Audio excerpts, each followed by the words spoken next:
Shalom and welcome to 2 Minutes of Torah. This year is entitled Aspiring to Greatness, Learning from Rav Aharon Lichtenstien ZT during the Yom Kippur Drashot and the Yomim Noraim Drasha. We spoke a lot about Rav Aharon. This is still the first year, we're in the year of Avelis for Rav Aharon. And we mentioned 4 examples on Yom Kippur. And I think we could put them all together to have some very valuable lessons. Once his wife mentioned that on Purim, one of the Talmidim was a bit drunk and said something which he normally never would have said. He complained about Rav Aharon. He said, I asked Rav Aharon a question, and what's his answer? So often his answer is, well, on the one hand, you can look at it this way. On the other hand, you can look at it that way. I just want black and white. The fact is, his complaint was really showing Rav Aharon's greatness. Certain things are black and white. Is there a creator? It's black and white. Torah min hashamayim, black and white. An obligation to keep the mitzvot, black and white. But yet there are so many areas in halach, in hashkafa, Zionism, where there's so many different ways to look at things. Now, a person has a right to have a conviction, and Rav Aharon certainly had his convictions in all of these areas. But it was only after he deliberated and looked into this side, looked into that side, to truly try to make sense of all the different sides, even if he ultimately concluded with one of them.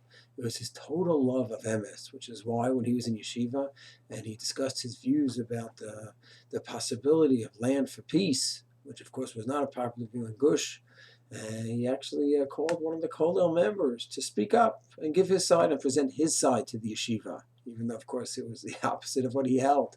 It didn't matter. Rav Aharon had a passionate love of emes.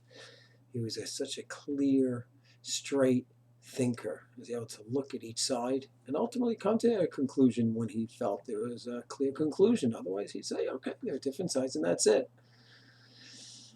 And with that clear thinking, one of his Talmidim once remarked that I cannot think of any remark that Rav Aharon ever made that he would have retracted. Because he never said anything in an impulsive way, shooting from the hip, even if it's in the middle of a storm. Didn't matter. Everything was thought through, step by step by step. And he pushed his Talmidim to think through and to be involved in learning at a very serious and high level, an intense level. He even once criticized the Modern Orthodox community, which he was a great leader of the modern community. He said that the mediocrity that some settle for in learning Torah, where they're not learning day and night, and they're settling to be a very pashut, balabatish Jew, and it could be much more learned, be spending more hours in the Beis Medrash in the morning and night, even if a person is working. If he's really serious about learning, he'll be in the Beis Medrash at night, he'll have a Seder at night, he'll be in the Beis Medrash early in the morning. And he once said that I don't know if the mediocrity that the modern world is settling for is because they're busy learning all night Milton and Plato. It's because they're so busy with Torah or Mad and studying secular studies that's why they're not learning so much Torah. He said, I don't think that's the case. It was a criticism and a very strong criticism. Because Rav Aharon, as gentle and sweet as he was, he loved emes. And if he saw that his followers were not following it to the greatest degree possible, then he would go ahead and give mussar and push people to learn on the highest and most intense levels. Yes, he was open-minded. And yes, he has a certain respect for secular studies, but the lion's share of a person's time should be Begisa bo yom v'layla, should be learning day and night. And anything short of that, he would call them on it.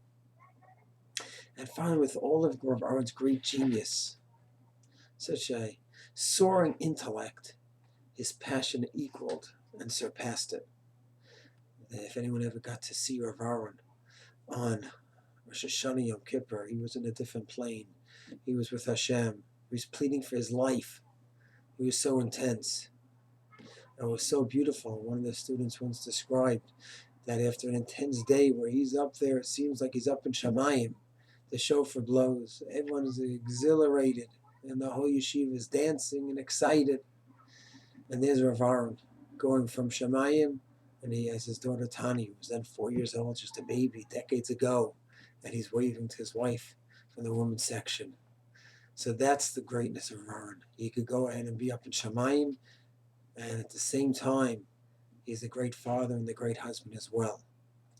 So to summarize, Rav Aharon, such an unbelievable love of emes, to see different sides, different issues, and recognize the complexity of different challenges that we have.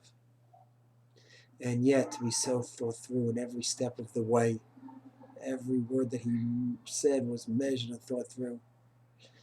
And yet to be able to push for his Talmidim, to be involved in Torah in the highest and intense level, because that's the only way you're going to come to emes, is through searching and learning day and night. But finally, all this was not simply a cerebral activity. This was a very deep religious, spiritual experience for Rav Aharon. And therefore he could be in the highest of planes with Hashem, davening, pleading for his life, and yet still he's anchored down here as a father and as a husband as well. It's not too easy to emulate someone like Rav Aharon who just had it all.